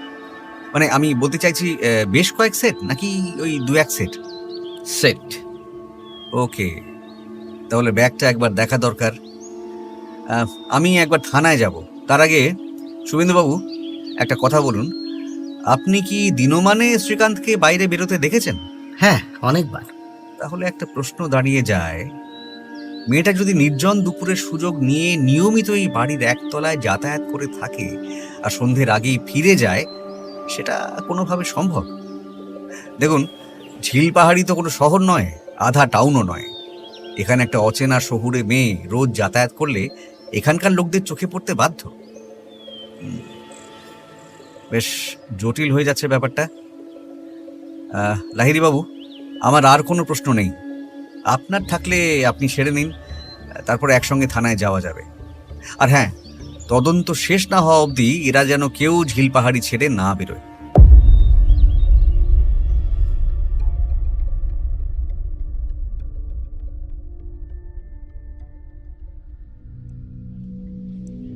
আপনি কি বুঝছেন বলুন তো? ইন্দ্রমোহন হাতে গ্লাভস পরে মেয়েটার ট্রাভেল ব্যাগটা খুঁটিয়ে দেখছিলেন। ব্যাগের ভেতরের জিনিসপত্রগুলো ইতিমধ্যে বের করে একটা টেবিলের ওপর সাজানো হয়েছে। দেখা যাচ্ছে সাজগোজের জিনিসপত্র বাদে 2 সেট নতুন আর 1 সেট পুরনো ড্রেস, আর বেশ কিছু সাজগোজের জিনিস। একটা ছোট আয়না, 2টো চিরুনি, কিছু অন্তর্বাস, ঘরে পরার স্লিপার, গায়ে দেওয়ার চাদর, একটা ছোট পার্সে কিছু টাকা আর খুচরো পয়সা, এইসব। সবার শেষে একটা ছোট কন্ট্যাক্টস বুক দেখতে পেলেন ইন্দ্রমোহন। ওটার থেকেই নাকি জানা গেছে ভিকটিমের নাম শ্রীঙ্কা মুখার্জি। দেখুন, যদিও এখনো প্রমাণিত হয়নি, তবে তর্কের খাতিরে ধরে নিচ্ছি ব্যাগটা ভিকটিমের। তবে এটা বুঝলাম ব্যাগটা বেশ পুরনো, আগে অনেকবার ব্যবহার করা হয়েছে। মোস্ট প্রবাবলি বাসে বা ট্রেনে দুপাশের নিচে খসটানোর দাগ স্পষ্ট। আর ওই শ্রীঙ্কা মুখার্জি, এটা কিন্তু বেশ আনকমন নেম। নতুন ড্রেসগুলোয় দোকানের নাম কিছু আছে নাকি? ইন্দ্রজিৎ মণ্ডল নামের এক সাব ইন্সপেক্টর বলল, ড্রেসে নেই, তবে একটা প্লাস্টিকের ব্যাগ পেয়েছি। সেটা মালবাজারের একটা দোকানের। ভেতরে 1570 টাকার একটা রসিদ আছে। মালবাজার মানে শ্রীকান্তের বাড়ি যেখানে? আচ্ছা, রসিদটা যত্ন করে রাখবেন। আমি আগেই বুঝেছি এটা একটা প্রেম ঘটিত খুন। ছেলেটা প্রপোজ করে, মেয়েটা রাজি হয় না, ফলে খুন। আর এইসবই তো হচ্ছে চারিদিকে আজকাল। রাজি না হলে ছেলেটির সঙ্গে কি দেখা করতে আসতো? হয়তো হয়তো আপনারা কোনো মোবাইল সেট পেয়েছেন? না। আশ্চর্য, আজকের দিনে মোবাইল ছাড়া ইয়াং জেনারেশনদের চলে। কন্ট্যাক্টস বুকটা দেখি। জিনিসটা হাতে নিয়ে উল্টে পাল্টে দেখে ইন্দ্রমোহন বললেন, এই শ্রীঙ্কা মুখার্জি খুব একটা আধুনিকা নয়। দেখেছেন কন্ট্যাক্ট লিস্ট কত অল্প? বাট মোবাইল থাকতে কন্ট্যাক্টস বুক কেন? আমিও তাই ভাবছিলাম। মেবি মেয়েটার কাছে স্মার্টফোন নেই, যদিও সব জাতীয় ফোনেই নাম্বার সেভ করা যায়। ইন্দ্রজিৎ মণ্ডল নামের সাব ইন্সপেক্টরটি বেশ চটপটে। বোঝাই যাচ্ছে নতুন জয়েন করেই রহস্যের গন্ধ পেয়ে ছটফট করছে। ইন্দ্রমোহন বুঝলেন, চট জলদি কোনো কাজ চাইলে এই ছেলেটাকে দিয়েই হবে। আপনার নাম কি ভাই? ইন্দ্রজিৎ মণ্ডল। ভাই ইন্দ্রজিৎ, তুমি করেই বলছি। তোমাকে কিছু কাজ দেব। লাহিড়ী বাবু, আপনি শুধু কাজগুলোর পরম্পরার উপর নজর রাখুন, মানে কোঅর্ডিনেশন যাকে বলে আর কি। ওভারঅল কন্ট্রোল থাকবে আপনার হাতে। ঠিক আছে। হ্যাঁ ভাই ইন্দ্রজিৎ, 1 কাপ চা খাওয়াতে পারো? মাথাটা ভীষণ ধরেছে। ইন্দ্রজিৎ সম্ভবত কোনো কনস্টেবলকে বলতে বাইরে গেল। আপনি ভাববেন না লাহিড়ী বাবু, আমি সামান্য সত্য অনুসন্ধানকারী লোক মাত্র। এই কেসটা আপনি সলভ করবেন, অন্তত বাইরের পৃথিবী তাই জানবে। আপনি হলেন ওই নৌকোর হাল ধরা মাঝি। যেদিকে হাল ঘোরাবেন নৌকো সেদিকেই ঘুরবে, আমি নিমিত্ত মাত্র। ইন্দ্রজিৎ ফিরে এলো। যা বলে দিয়েছি নিয়ে আসছে। Thank you. যে কথা হচ্ছিল, প্রথমেই কন্ট্যাক্ট বুকটার সব কটা পাতার ফটোকপি আমার চাই। হয়ে যাবে, তবে সময় লাগবে। ঝিল পাহাড়িতে আসলে জেরক্সের দোকান নেই তো, আমি করতে পাঠিয়ে দিচ্ছি। বেশ। আর এই কন্ট্যাক্ট বুকটায় যার যার নাম্বার লেখা আছে সেটা কার কার আমার জানা চাই। ও আমি বের করে ফেলবো, ট্রু কলার আছে। আরও একটা জিনিস, যাদের সঙ্গে যোগাযোগ করা যাবে তাদের থেকে এই মেয়েটি মানে এই শ্রিঙ্কা মুখার্জি এই আসলে কে, কোথায় বাড়ি, কি করে টরে সমস্ত ইনফরমেশন উদ্ধার করতে পারো কিনা দেখো। বের করে ফেলবো। ইন্দ্রমোহন মনে মনে হাসলেন। খরিদকর্মা ছেলে, এমন ছেলে যত পুলিশ ডিপার্টমেন্টে ঢুকবে ততই রাজ্যে অপরাধ কমবে। এবার দেখতে হবে ছেলেটা সত্যিই কাজে দর নাকি মুখে নোমারিতম। আরেকবার হেড অফিসে ফোন করে শ্রিঙ্কা মুখার্জির কন্ট্যাক্টসের মধ্যে কারো এগেনস্টে পুলিশ কমপ্লেন হয়েছে কিনা সেটা জানার চেষ্টা করো। এটা না পারলে আমাকে বলো, আমার কন্ট্যাক্টস আছে। মনে হচ্ছে পেরে যাব। গুড। এইবার আসল কাজ। প্রথমেই মালবাজারে সেই দোকানে গিয়ে শ্রিঙ্কা মুখার্জির খোঁজ খবর করব। তারপরে আধার কার্ডে যে ঠিকানা লেখা আছে তার থেকে শ্রীকান্ত মিশ্রার বাড়ির খোঁজ। আরও কাজ আছে। আমি করে ফেলবো স্যার। সে তো করবেই, কিন্তু মালবাজারে আমি তোমার সঙ্গে যাব। লাহিড়ী বাবু, আপনি থানা থেকে নড়বেন না কিন্তু, অন্তত শ্রিঙ্কা মুখার্জির পোস্টমর্টেম রিপোর্টটা হাতে না আসা অবধি। আরও একটা ব্যাপার, শুভেন্দু পাল এবং অর্ধেন্দু পাল এই দুজনের ওয়্যারঅ্যাবাউটস আমার চাই, ইনক্লুডিং কেয়া পাল। মানে এরা কি করেন, বাড়িতে কতক্ষণ থাকেন, বাইরে গেলে কোথায় যান, সব কিছু। আমি চলি কেমন? ও হ্যাঁ লাহিড়ী বাবু, আপনাকে তো আমি আদেশ করতে পারি না, আপনি স্যারের বন্ধু, মানে আমার কাছেও সম্মানের মানুষ, তাই শুধু আর্নেস্ট রিকোয়েস্টটা রাখলাম আর কি। আমরা তাহলে কটা নাগাদ যাচ্ছি? আজ যাচ্ছি না, কাল দুপুরে বেরোবো। আশা করি ততক্ষণে তুমি তোমার কাজগুলো সেরে ফেলতে পারবে। ওঙ্কারনাথ প্রস্তাব দিয়েছিলেন তাদের গাড়িটা নিয়ে যেতে, কিন্তু বিনোদ লাহিড়ী এক প্রকার জোর করে তাদের জন্য পুলিশের জিপের বন্দোবস্ত করে দিলেন। তার বক্তব্য, অপরাধীর খোঁজে বেরিয়ে প্রাইভেট কারের জায়গায় পুলিশের জিপ কাজ দেয় অনেক বেশি। ওঙ্কারনাথের পেটের অবস্থা ঢিলে, তাই তাকে এ যাত্রায় রেহাই দিলেন ইন্দ্রমোহন। কিন্তু লজ্জরে জিপে চেপে ঝিলপাহাড়ি থেকে মালবাজারে আস্তে আস্তে ইন্দ্রমোহনের মনে হলো এর চাইতে বাসে চেপে এলেই বরং বেশি আরামে আসা যেত। প্রায় ঘন্টা দেড়েক পরে এই যন্ত্রণা যাত্রার শেষ হলো।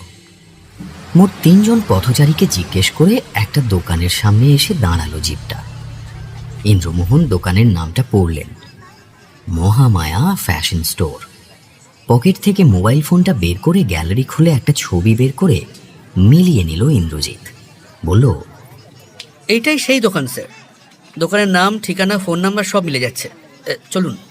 ওয়েট ওয়েট ওয়েট, আগে একটু চা খাই। সামান্য দূরে একটা ফুটপাথের দোকান থেকে 2 ভাঁড় চা কেনা হলো। ভাঁড়ে চুমুক দিয়ে ইন্দ্রমোহন বললেন, দোকানটার ওপর একটু নজর রেখো ইন্দ্রজিৎ, কী ধরনের কাস্টমার আসছে, ক্রেতার ভিড় কত, এই সব। না, তুমি এক কাজ করো, বরং তুমি তো সাদা পোশাকে আছো, একবার না হয় দোকানের ভেতরে এক চক্কর দিয়েই এসো। 2-4টে জিনিস উল্টে পাল্টে দেখো, ওই জাস্ট উইন্ডো শপিং আর কি। হাতের চাটা এক চুমুকে শেষ করে ইন্দ্রজিৎ ধীর পায়ে হাঁটতে হাঁটতে দোকানের কাঁচের দরজা ঠেলে ঢুকে গেল। ইন্দ্রমোহন তাকালেন সামনের চলমান জীবনের দিকে, কিন্তু কিছুই প্রায় দেখলেন না। তার চোখের সামনে তখন প্রচুর প্রশ্নচিহ্ন। শ্রিঙ্কা মুখার্জি মেয়েটা আসলে কে? কেন সে ওই বাড়িতে এসেছিল? সে কি শ্রীকান্ত মিশ্রের প্রেমিকা নাকি স্ত্রী? দুজনে কি একই সঙ্গে থাকত? যদি অর্ধেন্দু পালের কথা সত্যি হয়, তাহলে মেয়েটা রাতের দিকে নয়তো দুপুর নাগাদ আসতো। রোজ আসতো। মৃগেন্দ্র ভিলার দোতলার বারান্দায় শুভেন্দু পাল বা তার স্ত্রী নিশ্চয়ই কখনো না কখনো এসে দাঁড়াতেন। একদিনও ব্যাপারটা তাদের চোখে পড়ল না। অথবা ঝিল পাহাড়ির মানুষজনের? যদিও ধরেও নেওয়া যায় শ্রীকান্ত খুনটা করেছে, তাহলে তার মোটিভটা কি ছিল? শ্রীঙ্কা মুখার্জির কাছে এমন কোনো দামি জিনিস ছিল কি যেটা হাতাতে এই নির্জন জায়গায় মেয়েটাকে ডেকে পাঠিয়েছিল শ্রীকান্ত? হতে পারে তার আগের ভাবনা ভুল। খুনটা হয়তো অত্যন্ত সুপরিকল্পিতভাবেই হয়েছে। সুপরিকল্পিত বলেই হয়তো গলা কাটার সময় শ্রীঙ্কা মুখার্জি একবারও চেঁচাবার সুযোগ পায়নি। নইলে তার চিলচিৎকারই আশপাশ থেকে কেউ না কেউ ঠিক ছুটে আসতো। কিন্তু শ্রীকান্ত কি এতটাই বোকা? কারণ সে তো জানতো পালিয়ে গেলেও তার আধার কার্ডের ফটোকপি দেওয়া আছে বাড়িওয়ালার কাছে, পালিয়ে বেশি দিন বাঁচা যাবে না। আচ্ছা, এইটা কি হতে পারে না যে খুনটা হয়েছে সেটা টের পেয়েই পাল ফ্যামিলি বেড়ানোর নাম করে আক্ষরিক অর্থে পালিয়েছিল? কিন্তু শুভেন্দু পাল অ্যান্ড ফ্যামিলি শ্রীকান্তকে কেন বাঁচাতে যাবেন? নিজের বাড়িতে এমন একটা ঘটনা ঘটেছে টের পেলে যে কোনো স্বাভাবিক মানুষই তো প্রথমে পুলিশের কাছে দৌড়বে। কবে যেন হয়েছিল খুনটা? আর কবে বা পাল ফ্যামিলি বাইরে গিয়েছিল? আর ওই অর্ধেন্দু পাল ক্যারেক্টারটা, ওনার কি সত্যি মাথায় গোলমাল নাকি অতিরিক্ত শেয়ানা? ভাবতে ভাবতে ভাঁড়ে চুমুক দিতে গিয়ে ইন্দ্রমোহন টের পেলেন ভাঁড় খালি।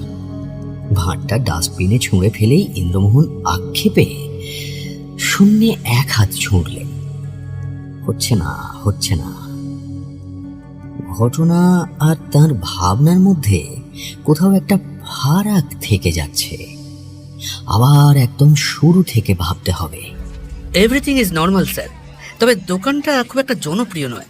কাস্টমার কম ঢোকে বললেই চলে। কি করে বুঝলে? আমি ঢুকতেই দুজন স্টাফ এসে হাসি হাসি মুখে দাঁড়িয়েছে। বারে বারে জিজ্ঞেস করছে, কি লাগবে বলুন স্যার, নতুন স্টক এসেছে, এইসব তেল মাখানো কথা। চোখ ঘুরিয়ে যা বুঝলাম দোকানের হাল ফ্যাশনের স্টক খুব কম, তার মানেই বিক্রি ভালো নয়। চালু দোকান হলে অ্যাজ পার মাই এক্সপিরিয়েন্স দোকানের আমাকে তেমন পাত্তাই দিত না। বেশ, এবার তুমি আমাকে রসিদটা দাও। না, তুমি বরং আরেক ভার চা খাও, আমি আসছি। বলেই ইন্দ্রজিৎকে আর কিছু বলতে না দিয়ে হনহন করে এগিয়ে গিয়ে ইন্দ্রমোহন ঢুকে পড়লেন মহামায়া ফ্যাশন স্টোরে। ইন্দ্রজিতের কথা ঠিক, তাকে দেখা মাত্র একটা বছর 19-20 মেয়ে হাসি হাসি মুখে এগিয়ে এলো। What can I do for you, sir? আমি বাংলা বুঝি। আপনাদের দোকানের মালিককে? কোনো কমপ্লেন আছে স্যার? এক্সচেঞ্জ করবেন? আমি মালিক, বলুন। দেখুন তো, এই রসিদটা আপনারই দোকানের তো? হ্যাঁ, কিন্তু রসিদের তারিখ 10ই সেপ্টেম্বর। এই সালভার স্যুটটা একটি মেয়ে কিনে নিয়ে গেছিল আপনাদের দোকান থেকে, তার সম্পর্কে কিছু তথ্য চাই।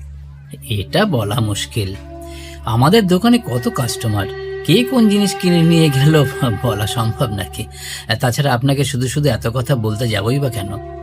ইন্দ্রমোহন আঙুল দিয়ে ইশারা করে বাইরে দাঁড়ানো পুলিশের জিপটাকে দেখালো। এইবার ভদ্রলোক শশক ব্যস্ত হয়ে কাউন্টার ছেড়ে বেরিয়ে এলেন। কি হয়েছে স্যার, কোনো গোলমাল নাকি? এটা কিন্তু আমার প্রশ্নের উত্তর হলো না। সত্যি বলছি স্যার, আমরা বলতে পারবো না। বলতে পারবেন না নাকি বলবেন না? হে মা, ছি ছি, এসব কথা কেন স্যার? দেখুন, এটা একটা মার্ডার কেস। আমি চাই না আপনারা বিপদে পড়ুন। অ্যাটলিস্ট কে বিক্রি করেছিল সেটা জানা কি যায়? অসহায় মুখে মালিক ভদ্রলোক রসিদটা তুলে স্টাফদের দেখালেন। সবাই চুপ। ইন্দ্রমোহন বুঝলেন কাজ হবে না এতে। তিনি রসিদটা ফেরত নিয়ে বেরোবার উদ্যোগ করতেই সেই মেয়েটির গলা কানে এলো। আমার মনে পড়েছে স্যার, তবে মেয়ে নয়, পুরুষ মানুষ। খুব খারাপ ব্যবহার। এমন দরাদরি করছিল যেন 2 টাকা না কামালে কি নাকি মহাভারত অশুদ্ধ হয়ে যাবে। আর তাড়াহুড়োও করছিল খুব, বারবার বাইরের দিকে তাকাচ্ছিল আর এমন বাজে বাজে কথা বলছিল। ইয়েস, মনে পড়েছে, সেই হুমদু লোকটা তো। এমন কাস্টমার আমাদের দোকানে কোনোদিন আসেনি মশাই। কি বিশ্রী ব্যবহার! সালোয়ার স্যুটগুলো তুলে এমনভাবে ছুঁড়ে ছুঁড়ে ফেলছিল যেন আমরা ফুটপাতের মাল নিয়ে বসেছি। নেহাত কাস্টমার লক্ষ্মী। কুমদো মানে মোটা? মোটা, কালো, ঝাঁটার মতো গোফ। যেমন চেহারা তেমন ব্যবহার। আবার দেখলে চিনতে পারবেন? হ্যাঁ হ্যাঁ, ওই চেহারা কেউ ভোলে? অনেক ধন্যবাদ। ইন্দ্রমোহন বাইরে বেরিয়ে আসতেই ইন্দ্রজিৎ বলল, কি হলো স্যার? তুমি একবার লাহিড়ী বাবুকে ফোন করো দেখি, কথা বলবো। ফোনে জানা গেল পোস্টমর্টেম রিপোর্ট এসে গেছে।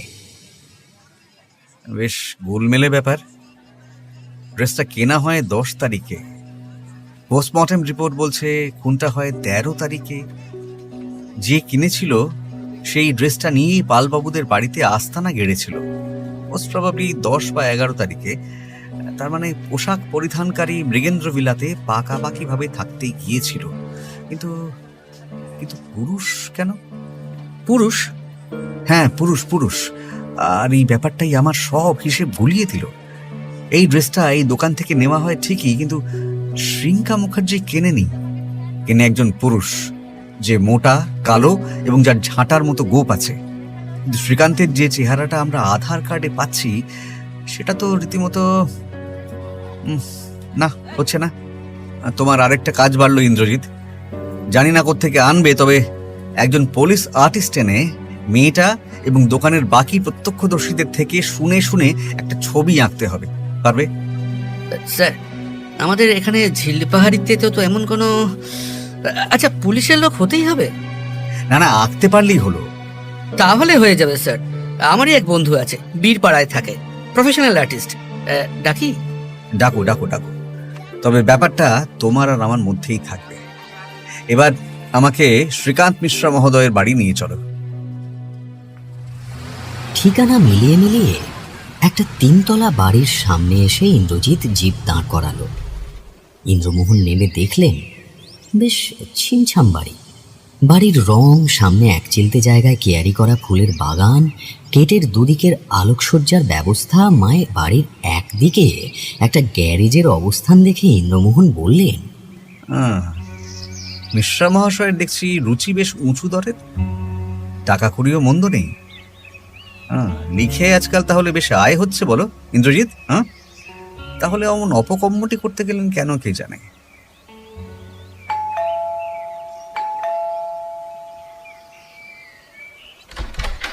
ইয়েস, নমস্কার, আমি সুবিমল গুহ অ্যান্ড বোসের কর্ণধার। লেখক শ্রীকান্ত মিশ্রা কি বাড়িতে আছেন? শ্রীকান্ত? সে আবার কি? আগের লেখক, তিনি তো এই ঠিকানায় দিয়েছিলেন, ওই একটা বইয়ের ব্যাপারে। আপনি কি বলছেন আমি কিছুই বুঝতে পারছি না। আমি চিদানন্দ মজুমদার, এটা মজুমদার ভিলা। এখানে শ্রীকান্ত বা মিশ্র এই নামে কেউ নেই, কোনোদিন ছিলও না। এই আন্দাজটা আমিও করছিলাম। জাল আধার কার্ড। দেখুন তো, এই ছবিটা চেনেন? না, চিনি না। ভালো করে দেখুন মিস্টার মজুমদার, আমার আসল নাম ইন্দ্রমোহন খাসনবিশ, ঝিলপাহাড়ি পুলিশ স্টেশন থেকে আসছি একটা মার্ডার কেসের ব্যাপারে।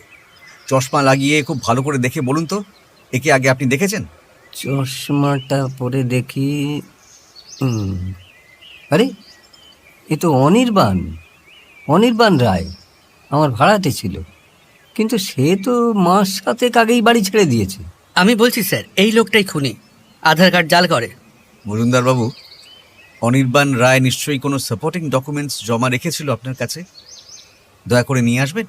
ভদ্রলোক ভেতরে গেলে ইন্দ্রমোহন বললেন, যদি এই ভদ্রলোকের দেওয়া সাপোর্টিং ডকুমেন্টের নাম্বার একই হয় তাহলে বুঝতে হবে। ফটোশপ মানে? একটা কম্পিউটার সফটওয়্যার স্যার, সেটা কাজে লাগিয়ে সে আধার কার্ডের উপরে নাম ঠিকানা বদলে বদলে ভাড়া নিয়ে চলেছে। এই কারণেই মোস্ট প্রবাবলি সে ব্যাকপ্যাকে ল্যাপটপ নিয়ে ঘুরে বেড়াচ্ছে। এখানে দুটো প্রশ্ন। কেন শ্রীকান্ত মিশ্রা ওরফে অনির্বাণ রায় এতবার করে বাড়ি পাল্টেছে? নিশ্চয়ই এই মজুমদার বাড়িতে কোনো খুন টুন করেনি সে। তাহলে আর দ্বিতীয়ত, মহাশয়ের আসল নামটি কি? আগে ভদ্রলোককে ডকুমেন্টস নিয়ে আসেন দেখি। হাতে একটা কাগজ নিয়ে বেরিয়ে এলেন ভদ্রলোক। তাতে একবার চোখ বুলিয়ে ইন্দ্রমোহন বললেন, same number but different address. Indrajit, আমার আন্দাজ এই নম্বরটাও ভুয়ো। আচ্ছা, এই যে কিউআর কোডটা, এটাকে স্ক্যান করলে জানা যাবে না আসল ইনফরমেশনগুলো? জানা তো যায়, কিন্তু অরিজিনাল থেকে জেরক্স কপি থেকে না। মজুমদার বাবু, অনির্বাণ রায়ের কোনো ফোন নাম্বার আছে? হ্যাঁ, এই যে। মহা বাজি লোক তো। শুভেন্দু পালকে একটা নাম্বার দিয়েছে, আবার এনাকে আরেকটা নাম্বার। আই প্রিজিউম দুটোই ভুয়ো।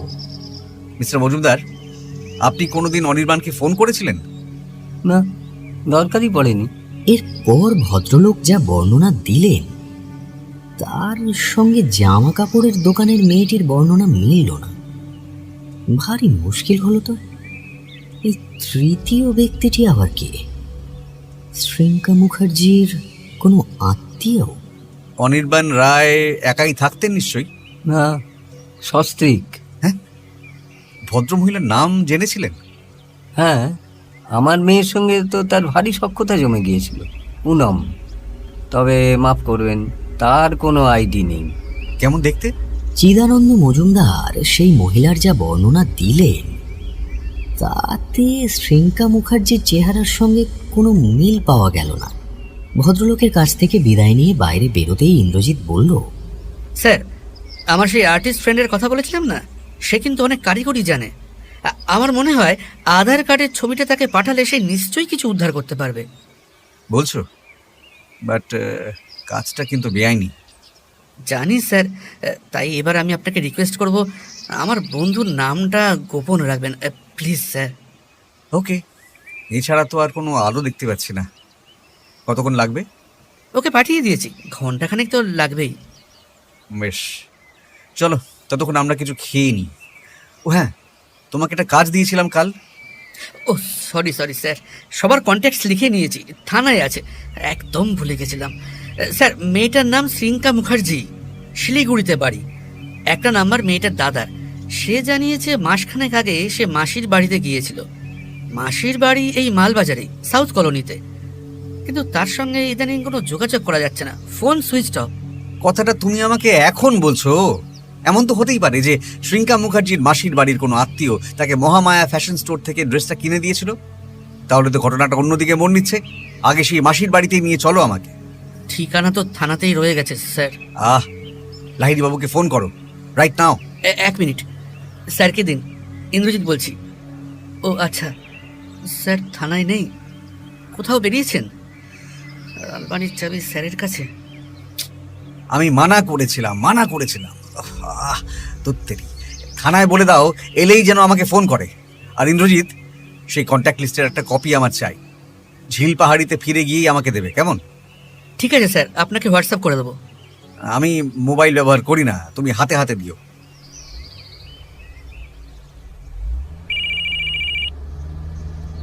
এক ঘন্টার জায়গায় ঠিক 50 মিনিটের মাথায় ইন্দ্রজিতের মোবাইল বেজে উঠল। মিনিট 5 কথা বলে ফোনটা যখন সে পকেটে রাখল তখন তার মুখ উত্তেজিত হয়ে উঠেছে। আমার সেই বন্ধু ফোন করেছিল স্যার। লোকটার আসল নাম পুরন্দর বর্মা, বাড়ি গয়ের কাটায়। আর আধার কার্ড থেকে রেজিস্টার্ড মোবাইল নাম্বারটা উদ্ধার করা গেছে, সেটা নিশ্চয়ই আসল। হাসছেন স্যার? হাসি পাচ্ছে। আমি ইন্দ্রমোহন আর তুমি ইন্দ্রজিৎ, আর পুরন্দর মানে ইন্দ্রের আর এক নাম। খেলা জমে গেছে হে। যাকে, এবার আমার কাজ। একটা নাম্বার লাগাও তো, আমি বলছি।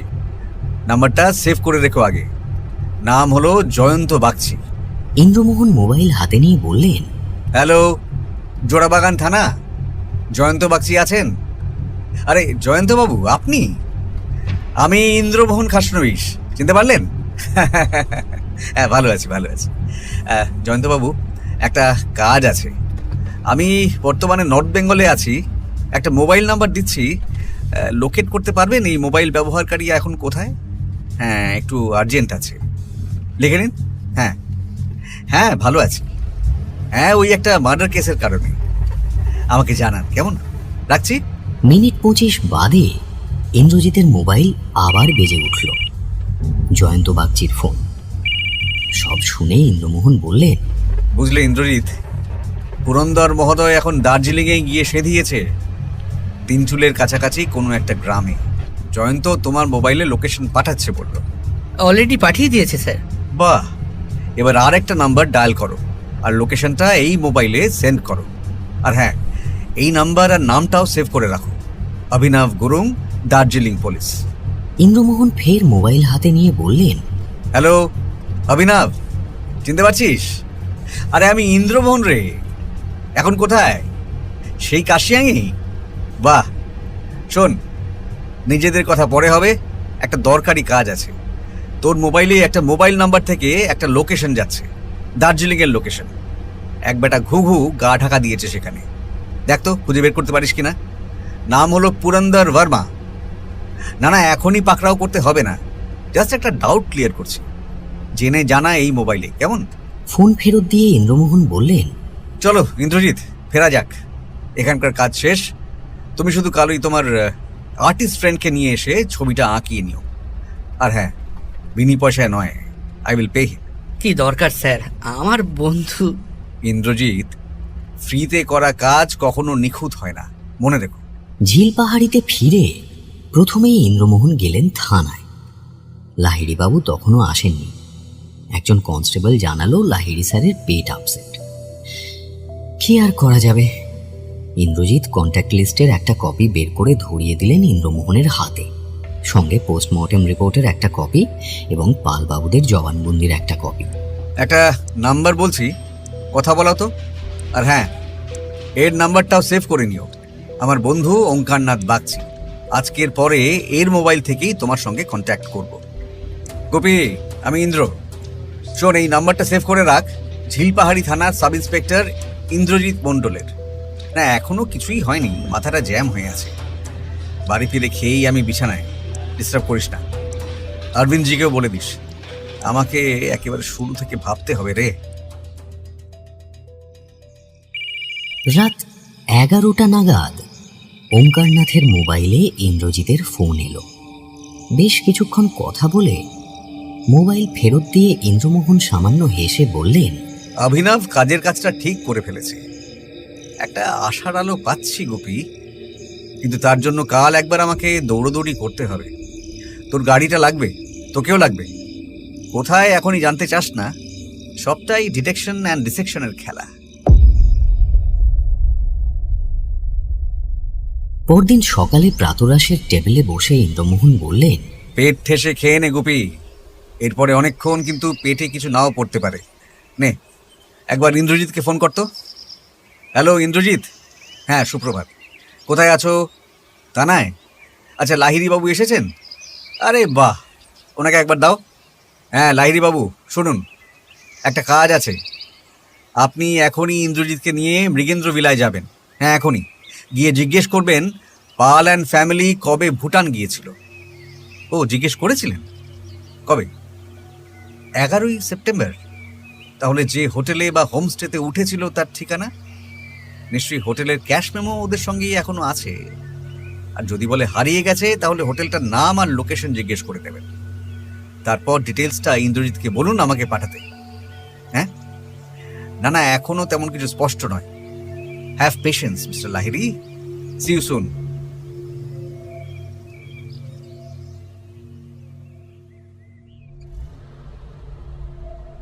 কিন্তু আমরা যাচ্ছি কোথায়?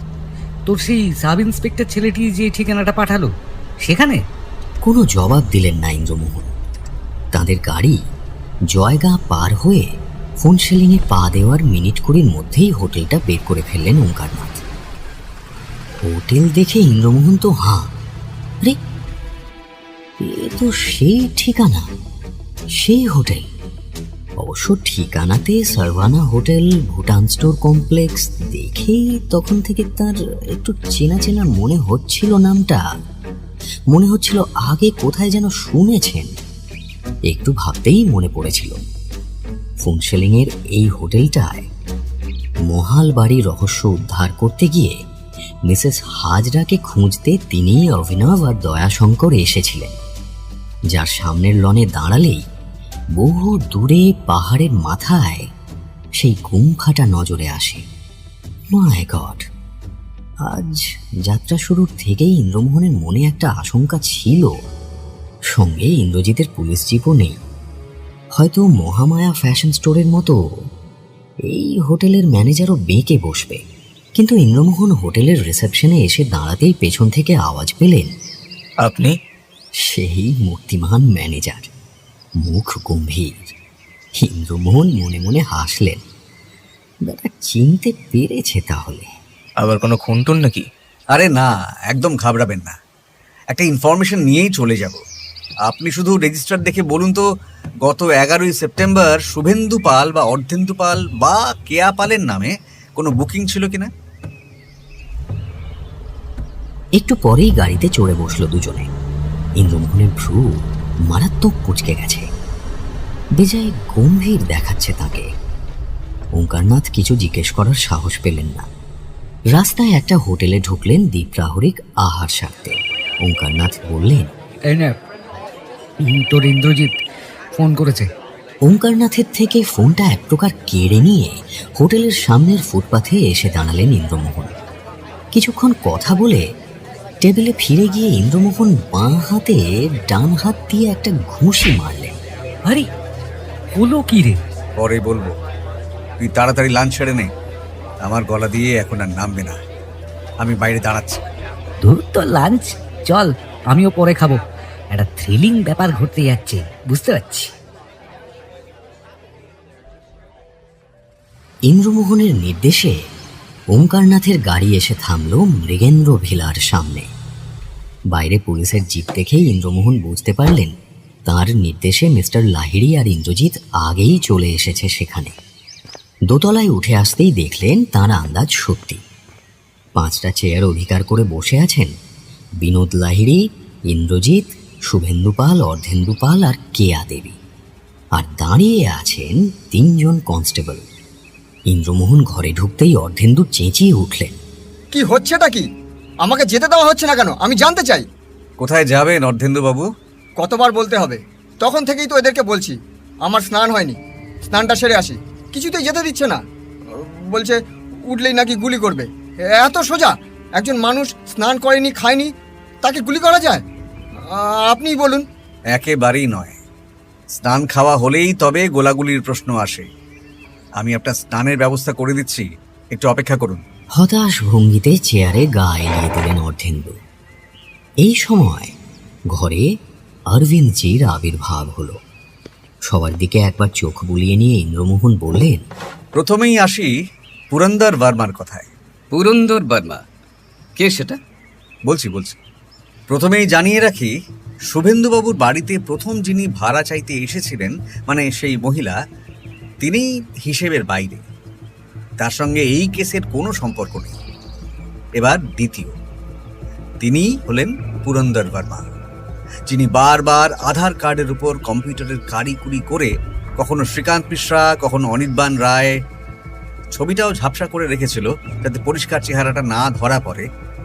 আমার জানা তথ্য অনুযায়ী সে একসময় মালবাজারে মজুমদার বিলায় ছিল পুনাম নামের একটি মেয়েকে নিয়ে। স্ত্রীর পরিচয় দিলেও আমার আন্দাজ সে ছিল পুরন্দরের গার্লফ্রেন্ড। সেই মালবাজারই একদিন শ্রীঙ্কা মুখার্জির সঙ্গে পুরন্দরের আলাপ হয়। পুরন্দর সুদর্শন, মেয়েদের ইমপ্রেস করতে ওস্তাদ। হয়তো সবাইকে পারে না, পারাটা সম্ভব নয়, তবে 10-এর মধ্যে একজন হলে মন্দ কি। শ্রীঙ্কা এসেছিল তার মাসির বাড়িতে। পুনামকে ফেলে শ্রীঙ্কা মুখার্জিকে নিয়ে পুরন্দর চলে আসে এই ঝিল পাহাড়িতে। কি শুভেন্দুবাবু, তাই তো? আপনারা তো সবটাই জানতেন। শুভেন্দু পালের মুখ ফ্যাকাশে হয়ে গেছে। তিনি আমতা আমতা করতে লাগলেন। আচ্ছা, আসছি, সেই প্রসঙ্গে আসছি। তারপর একদিন শ্রীঙ্কা মুখার্জিকেও ফেলে রেখে পুরন্দর ঘুরতে ঘুরতে দার্জিলিংয়ের একটা রিসর্টে গিয়ে উঠল। সেখানে তার নাম হলো ডেভিড ডিসুজা এবং তার বর্তমান সঙ্গিনীর নাম স্বস্তিমা শ্রেষ্ঠা। এবার কথা হলো, কে এই পুরন্দর? লোকটা নিজের বাড়ি গয়ের কাটায়। পুরন্দর হলো চরিত্রহীন, নানান অসাধু কাজের সঙ্গে জড়িত। একের পর এক মহিলার সঙ্গে সম্পর্ক করে বেড়ানোই তার কাজ। এক কথায় সেক্স ম্যানিয়াক, এবং তার চাইতেও বড় পরিচয়, সে হলো ড্রাগ সাপ্লায়ার। দার্জিলিং পুলিশ তাকে অনেকদিন ধরে খুঁজছিল। আশা করি অভিনব গুরুং অ্যান্ড কোম্পানি এতক্ষণে সেই রিসর্টে পৌঁছে গেছে।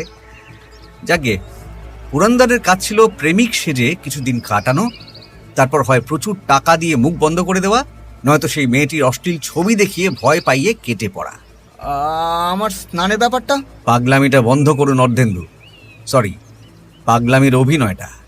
আর স্নানে গিয়ে আপনার কাজ নেই, অভিনয়টাও আপনি পারেন না। কি শুভেন্দুবাবু, আপনার চাইতে আপনার ভাই 12 বছরের ছোট ছিল বলে তাকে সন্তান স্নেহে দেখতেন, সেটাই স্বাভাবিক। কিন্তু তাই বলে এটা কি করলেন? এতটা বোকামি? যাকে দরকারি কথাগুলো আগে সেরে নি। পালবাবুদের পারিবারিক চায়ের বাগানের অবস্থা দিনে দিনে পড়ে আসছিল। ছোট ছোট চা বাগানগুলো এখন ধুঁকছে, এ কথাটা সত্যি। পাইকারি বাজারে চায়ের ন্যায্য দাম নেই, প্ল্যান্টেশন অ্যাক্ট ঘিরে শ্রমিক অসন্তোষ, কর্মী ইউনিয়নগুলোর নিত্য নতুন দাবি দাওয়া, সব মিলিয়ে একেবারে নুয়ে পড়া অবস্থা। তাই 1 লাফে 3,000 টাকা মাসিক ভাড়া পেয়ে তারা এই দুজনকে থাকতে দিয়ে দিলেন। পুরন্দর এবারও ভেবেছিলেন বিয়ের প্রতিশ্রুতি দিয়ে মাস চারেক আনন্দ করে টাকা দিয়ে শ্রীঙ্কার মুখ বন্ধ করে দেবেন। কিন্তু গোলমাল হলো তখনই। শ্রীঙ্কা প্রেগনেন্ট হয়ে পড়ল। পোস্টমর্টেম রিপোর্ট তাই বলছে। কোনো বিশাল অ্যামাউন্টের টাকাই তাকে লোভ দেখাতে পারল না। লাহিড়ী বাবু মাঝখানে বলেনি, পুরন্দর ছিল ড্রাগ সাপ্লায়ার।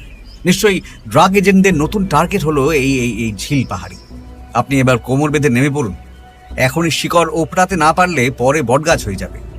তা শ্রীঙ্কা পুরন্দরকে চেপে ধরল, বিয়ে তাকে করতেই হবে, নইলে সে সবাইকে জানিয়ে দেবে, পুলিশে যাবে। এইবারে গন্ডগোল। মিস্টার অর্ধেন্দু পাল, যার নিয়মিত যাতায়াত ছিল একতলায়, ভালোবেসে ফেললেন শ্রীঙ্কাকে। অর্ধেন্দুবাবু, ভুল বললে ধরিয়ে দেবেন প্লিজ। পুরন্দর দেখল এই সুযোগ, সে অর্ধেন্দুকে মোটা টাকা খাইয়ে তার দায়িত্বে শ্রীঙ্কাকে রেখে কেটে পড়ল। আমার আন্দাজ শ্রীঙ্কা সেই সময় টয়লেটে ছিল, তাই তাড়াহুড়োতে নিজের ব্যবহারিক জিনিসগুলো ফেলে রেখে শুধু ব্যাকপ্যাক ঘাড়ে তুলেই পুরন্দর পালায়। যাই হোক, এবার অর্ধেন্দুবাবু শ্রীঙ্কাকে বিয়ে করতে চাইলেন। কিন্তু শ্রীঙ্কা আক্ষরিক অর্থেই ভালোবেসেছিল পুরন্দরকে। সে কেন অর্ধেন্দুকে বিয়ে করতে যাবে? সে হয়তো বড়জোর অর্ধেন্দুকে সেভিয়ার ভেবেছিল, উড বি হাজব্যান্ড নয়। সে হয়তো ভেবেছিল অর্ধেন্দু তাকে সাহায্য করবে পুরন্দরকে খুঁজে বের করতে। গায়ের জোরে হলো না দেখে অর্ধেন্দু শ্রীঙ্কাকে ঘরে তালাবন্ধ করে আটকে রাখতে গেলেন। আমার আন্দাজ, পালাবার সময় বুদ্ধিমান পুরন্দরই শ্রীঙ্কার মোবাইল ফোনটা নিয়ে পালায়, অথবা অর্ধেন্দুবাবুই মোবাইলটা কেড়ে নিয়ে সুইচ অফ করে নিজের কাছে রেখে দেন। শ্রীঙ্কা অবশ্য জানলা দিয়ে চেয়ে চেয়ে লোক ডাকতে পারত, কেন করেনি আমি জানি না। হয়তো মানুষের উপর বিশ্বাসটাই সে হারিয়ে ফেলেছিল। আমার আন্দাজ, রোজ সন্ধ্যের সময় বা দুপুরের দিকে অর্ধেন্দু একবার করে হানা দিতেন সেই ঘরে, হয়তো রান্নাবান্নার সরঞ্জাম নিয়ে বা অন্যান্য টুকিটাকি দরকারি জিনিসপত্র নিয়ে। হয়তো প্রতিবারই শ্রীঙ্কাকে বিয়ের প্রস্তাব দিতেন অর্ধেন্দু, আর প্রতিবারই বিফল হতেন। এইবার সাম্প্রতিক ঘটনায় আসি। গত 10ই নভেম্বর অর্ধেন্দু মালবাজারে যান শ্রীঙ্কার জন্য কিছু জামা কাপড় কিনতে। অর্ধেন্দু এত জায়গা থাকতে মালবাজারে কেন গিয়েছিলেন সেটা পুলিশ আবিষ্কার করবে। আমার মনে হয় শ্রীঙ্কা মুখার্জির কারণে। যাই হোক, মালবাজারে আপনি গিয়েছিলেন তো অর্ধেন্দুবাবু? অস্বীকার করবেন না। লাহিড়ীবাবু, আপনার সেই অ্যাসিস্ট্যান্টটি মারাত্মক করিতকর্মা। ওর দৌলতেই আমি পুরন্দরের নাম, ঠিকানা, ফোন নাম্বার পাই।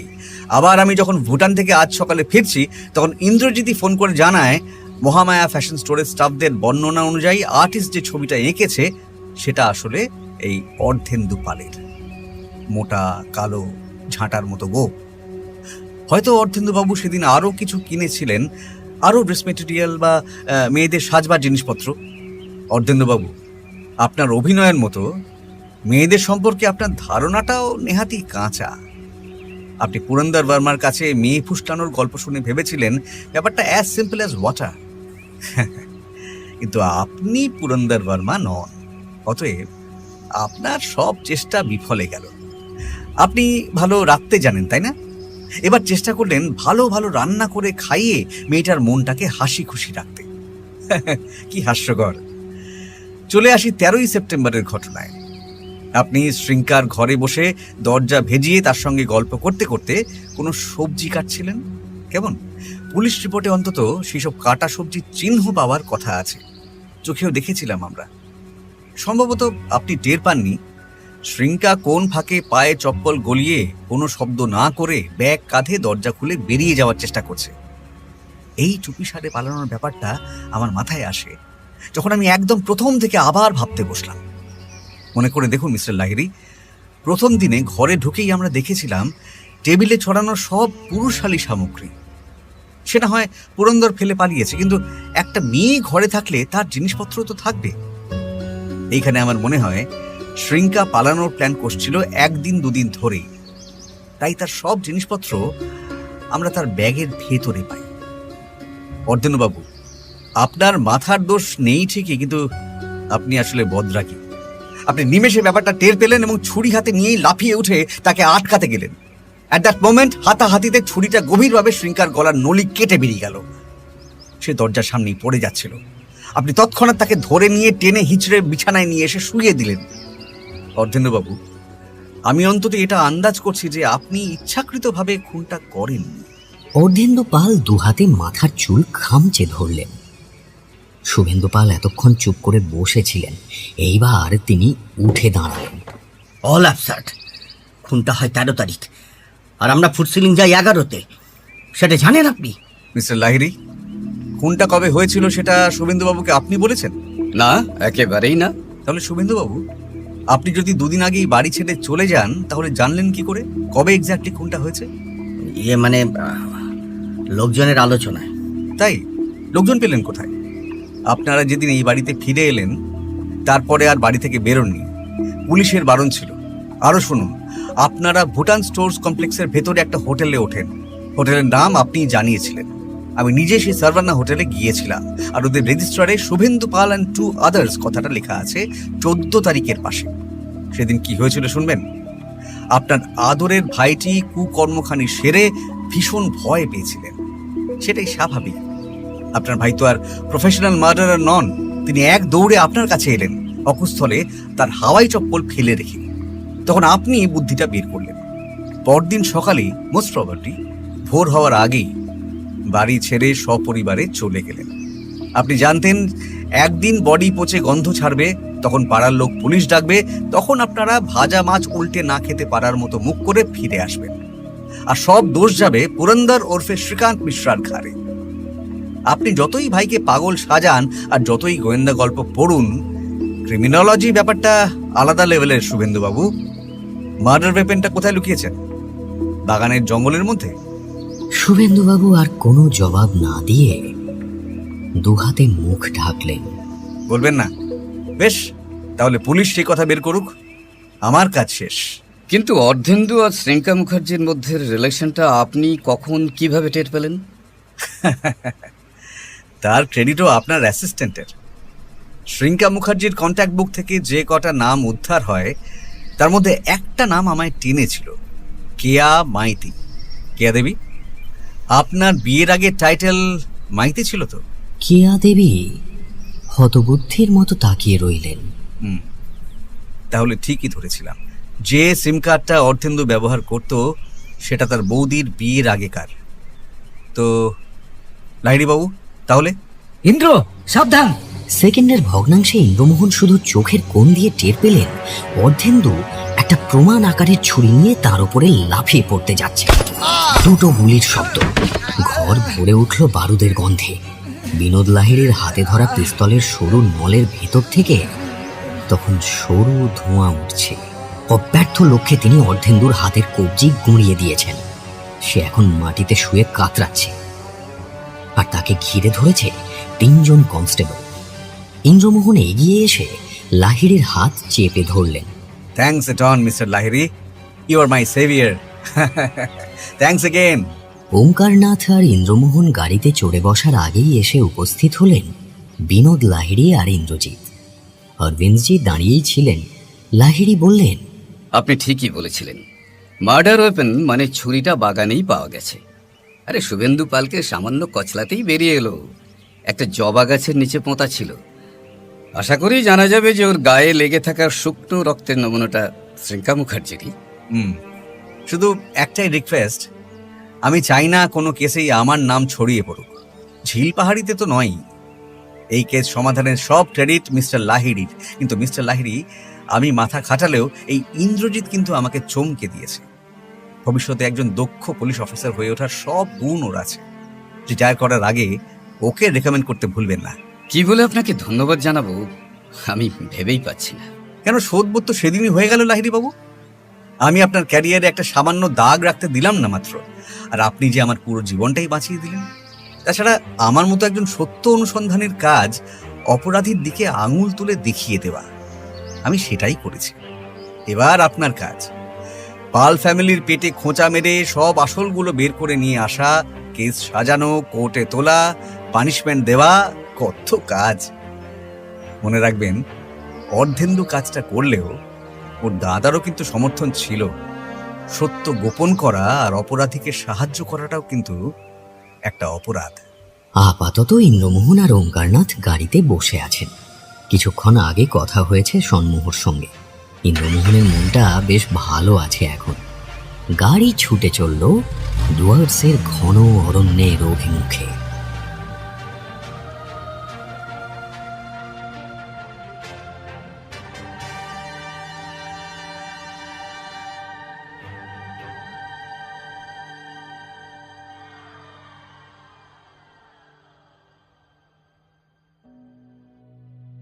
এতক্ষণ আপনি শুনছিলেন অজিতেশ নাগের কাহিনী, গোয়েন্দা ইন্দ্রমোহন ও মৃগেন্দ্র ভিলার রহস্য, only on radio Milan audio story.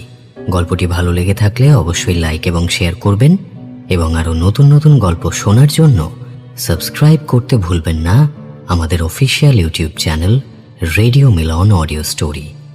আগামী সপ্তাহে আরও একটি নতুন গল্প নিয়ে হাজির হব আমরা। শুনতে থাকুন রেডিও মিলন অডিও স্টোরি।